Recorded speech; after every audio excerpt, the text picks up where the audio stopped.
I'm a Mo, a name folks in the alleys and buses around New York sometimes whisper when they mean it and sometimes when they don't. I'm a mother and a fighter, and I'm still learning to breathe through the streets that raised me. The ghetto isn't just a place in my lungs. It's the first sound you hear in the morning, the last sound you hear at night, the heartbeat of the city you learn to keep up with or get left behind. I have 5 daughters: Nia, Aya, Zara, Maya, and Sa. They're a chorus of small, bright things, bouncing through the apartment like a rumor you don't want to end.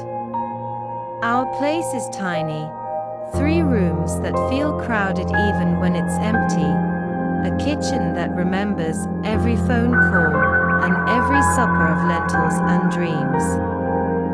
The rent is high enough to sit on your chest, and sometimes the electricity acts like a fickle friend, flickering in the winter and sweating in the summer.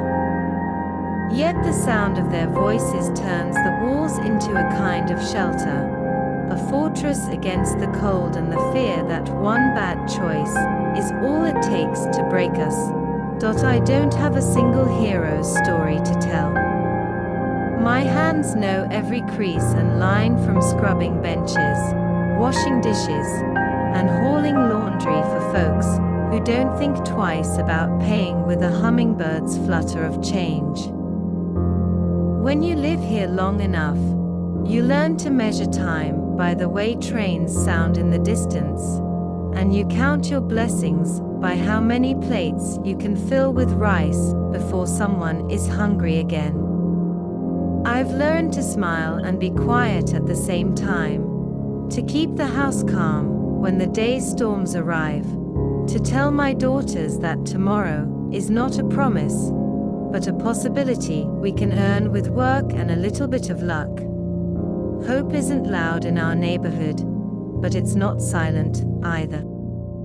It wears a worn-out jacket and carries bags of groceries that won't last forever. It sits at the kitchen table with us at night, counting the coins in the jar and whispering, one day the sound of the door will be a knock of opportunity instead of fear. I tell them we must keep our eyes on small, bright things: school uniforms pressed on Sundays, a letter from a program that might put us on a different map, a bus ride that ends someplace new. They listen, nod, and then go back to the business of being 5 daughters who know there is a future beyond this block. The turning point didn't come with a grand plan or a blaze of luck. It came as a quiet, stubborn ember. I found work.